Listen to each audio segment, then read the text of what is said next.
तो hey guys, मैं हूं सृष्टि और आज हम इस वीडियो में बात करेंगे स्प्रिंग बूट के आउटलाइन कॉन्सेप्ट्स के बारे में। तो आउटलाइन कॉन्सेप्ट्स क्या होते हैं? जब हम किसी टॉपिक पे उस टॉपिक की शॉर्ट नॉलेज अपने पास रखते हैं तो उसे कहते हैं आउटलाइन कॉन्सेप्ट्स। अब आउटलाइन कॉन्सेप्ट हमें कहाँ कहाँ हेल्प करते हैं? सबसे पहली चीज़ कि हमें आउटलाइन कॉन्सेप्ट्स उस कॉन्सेप्ट की डीप लर्निंग करने में हेल्प करते हैं। उसके बाद जब हमारा कभी एग्जाम होता है या कहीं इंपॉर्टेंट हमें ज़रूरत होती है तो हमारे काम वही आउटलाइन कॉन्सेप्ट्स आते हैं। ओके, तो आपको एक तरीके से पता चल गया होगा कि आउटलाइन कॉन्सेप्ट्स किस काम के आते हैं।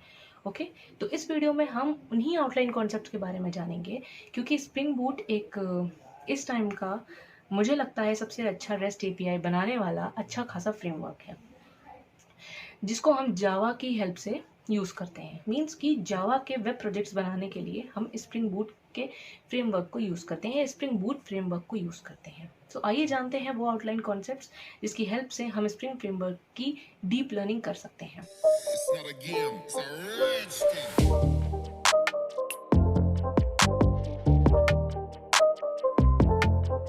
सो गाइज, हमारा पहला क्वेश्चन है what is spring boot. Okay, so spring boot spring framework का एक ऑटोमेटेड वर्जन है। अब ये डेफिनेशन समझने से पहले हम सबसे पहले जानते हैं कि स्प्रिंग फ्रेमवर्क या फ्रेमवर्क क्या होता है। ठीक है, तो फ्रेमवर्क एक सेट होता है जिसके अंदर ढेर सारे टूल्स और ढेर सारे मॉड्यूल्स होते हैं जिसका हम यूज़ अपने किसी भी प्रोजेक्ट में करते हैं, बट किसी भी नहीं, एक्चुअली एक प्रोग्रामिंग लैंग्वेज पे बेस्ड उससे रिलेटेड फ्रेमवर्क्स होते हैं जिनका हम यूज़ करके उस प्रोग्रामिंग लैंग्वेज से रिलेटेड प्रोजेक्ट बना सकते हैं और बनाते भी हैं। तो बेसिकली आपको पता चल गया फ्रेमवर्क क्या होता है। अब बात करते हैं स्प्रिंग फ्रेमवर्क की। तो जावा के वेब एप्लीकेशन और माइक्रो सर्विसेज को क्रिएट करने के लिए हम स्प्रिंग फ्रेमवर्क का यूज़ करते हैं। स्प्रिंग फ्रेमवर्क को यूज़ करने के लिए और भी आसान तरीके से यूज़ करने के लिए स्प्रिंग फ्रेमवर्क वालों ने स्प्रिंग बूट एक ऑटोमेटेड वर्जन बना दिया स्प्रिंग का, जिसको हम एनोटेशंस की हेल्प से यूज़ करते हैं। बट यूज़ हम स्प्रिंग बूट को करते हैं, ठीक है, लेकिन हमें इन्फॉर्मेशन पहुंचानी होती है स्प्रिंग फ्रेमवर्क को। इसलिए क्योंकि जब हम पहले स्प्रिंग फ्रेमवर्क का सिर्फ यूज़ करते थे, तो जब स्प्रिंग बूट नहीं आया था तो हमारा जो कोड होता था वो बहुत लॉन्ग हो जाता था। तो वो उस कोड को कम करने के लिए, थोड़ा शॉर्ट करने के लिए हम एनोटेशंस का यूज़ करने लग गए।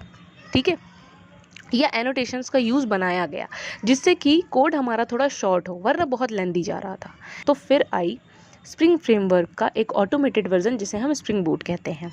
स्प्रिंग बूट को हम एनोटेशंस की हेल्प से यूज़ करते हैं। एनोटेशंस का यूज़ क्यों करते हैं, एनोटेशंस क्या होते हैं, ये हम जानेंगे अपने नेक्स्ट क्वेश्चन में। तो हमारा नेक्स्ट क्वेश्चन है what are the important annotations of Spring Boot. अब इम्पॉर्टेंट एनोटेशंस जानने से पहले हम एनोटेशंस के बारे में जानते हैं। तो थोड़ा बहुत मैंने पहले ही बता दिया है, बट एनोटेशंस जो होते हैं वो बेसिकली हम अपने प्रोजेक्ट में यूज़ तब करते हैं जब हमें कोई इन्फॉर्मेशन स्प्रिंग को शॉर्ट टाइम में पहुंचानी होती है, या मैं कहूँ कि जस्ट लाइक हमें किसी क्लास का ऑब्जेक्ट क्रिएट करना है और हम उस क्लास को हर जगह मेंशन नहीं करना चाहते हैं। ठीक है, हम उस क्लास को हर जगह उसका एक नया ऑब्जेक्ट नहीं बनाना चाहते हैं, तो हम स्प्रिंग बूट का यूज़ करते हैं और एक एनोटेशन के थ्रू हम स्प्रिंग फ्रेमवर्क को हर बार बताते हैं कि इस क्लास का ऑब्जेक्ट हमें बनाना है किसी दूसरी क्लास में या उसी क्लास में। बेसिकली उस क्लास में तो हम उस क्लास का ऑब्जेक्ट बनाएंगे नहीं, किसी दूसरी क्लास में ही बनाएंगे। तो जावा में बेसिकली एनोटेशंस का यूज़ हम तब करते हैं जब हमें स्प्रिंग बूट को उस एनोटेशन से रिलेटेड इन्फॉर्मेशन पहुंचानी होती है। तो अब बात हो गई एनोटेशंस की। अब बात करते हैं इम्पॉर्टेंट एनोटेशंस की। ओके, तो इम्पॉर्टेंट एनोटेशंस में स्प्रिंग बूट के सबसे पहला आता है @स्प्रिंग बूट एप्लीकेशन, दूसरा आता है @component, तीसरा @bean। तो जहाँ तक है कि अगर आपको और भी एनोटेशंस के बारे में जानना है तो डिस्क्रिप्शन में लिंक पड़ी हुई है लिस्ट की, आप वहाँ से उस लिस्ट को डाउनलोड कर लेना और उसमें ढेर सारे स्प्रिंग बूट के एनोटेशंस मेंशन हैं। ओके, सो ये हो गए स्प्रिंग बूट के इम्पॉर्टेंट एनोटेशंस, जो सबसे ज़्यादा इम्पॉर्टेंट होते हैं वो ये हो गए। इसके बाद हम बात करते हैं कि आगे चल के जब हम MVC आर्किटेक्चर का यूज़ करेंगे स्प्रिंग बूट एप्लीकेशन में तो उसके लिए कौन से एनोटेशंस यूज़ होते हैं। तो सबसे पहला @REST कंट्रोलर, दूसरा @कंट्रोलर, तीसरा @response body, चौथा @service, अब बात करते हैं कि ये 4 जो एनोटेशंस हैं इसमें हम रेस्ट कंट्रोलर और कंट्रोलर ये 2 एनोटेशंस क्यों यूज़ कर रहे हैं।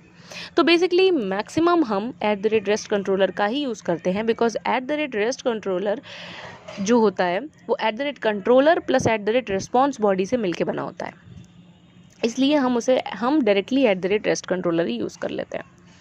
अब बात करते हैं कि APIs के जो फंक्शंस होते हैं जिन्हें हम कहते हैं CRUD ऑपरेशंस, ठीक है, create, read, update and delete. ये 4 ऑपरेशंस को यूज़ करने के लिए हम कौन से एनोटेशंस यूज़ करते हैं। तो इसके लिए आ जाता है @post mapping, @get mapping, @delete mapping, @update mapping. ये 4 एनोटेशंस हम अपने APIs के CRUD ऑपरेशंस को परफॉर्म करने के लिए करते हैं। अब बात करते हैं हमारे डेटाबेस से रिलेटेड एनोटेशंस। डेटाबेस से रिलेटेड कौन कौन से एनोटेशंस हम यूज़ करते हैं।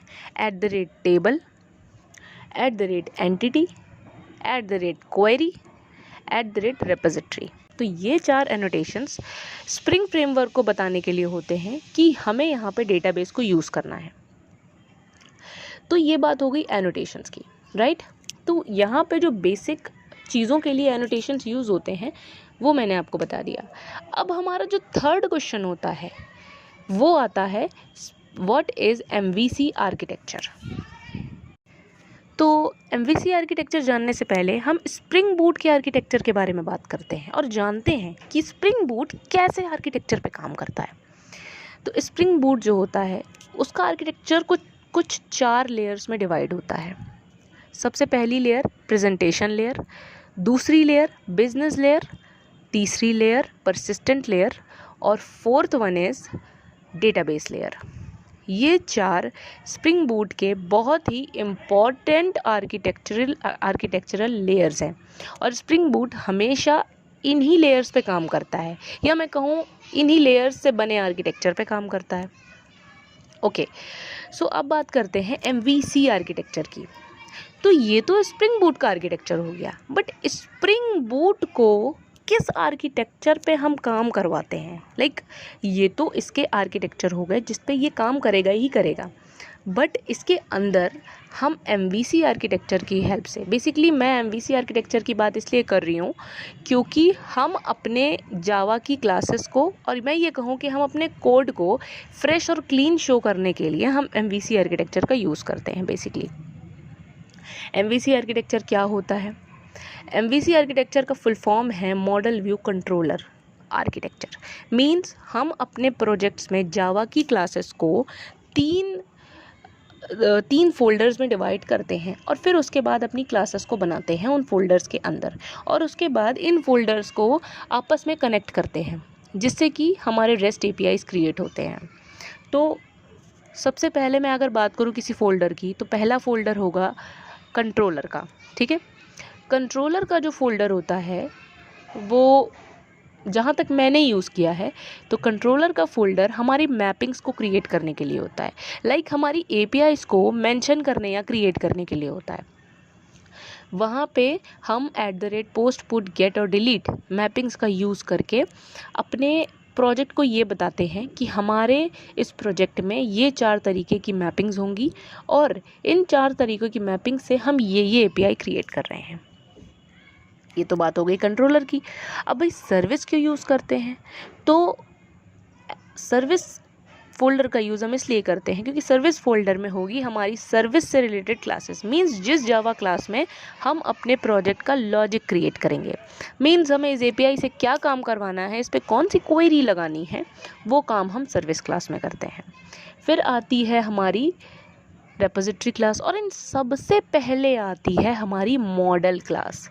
लाइक हमें किस तरीके का डेटा यूज़र से चाहिए, उस डेटा को रेडी करने के लिए हमें कुछ एट्रीब्यूट्स लेने होंगे, क्योंकि अगर वो एट्रीब्यूट्स नहीं होंगे, एक मॉडल ही नहीं होगा हमारे API का, तो यूज़र एंटर क्या करेगा। Just like as an example मैं गूगल फॉर्म को ले लेती हूँ, ठीक है। गूगल फॉर्म में सबसे पहले हमारी जीमेल डालने के लिए एंटर करता है, साइन इन टू जीमेल या साइन इन टू गूगल करने के लिए कहता है।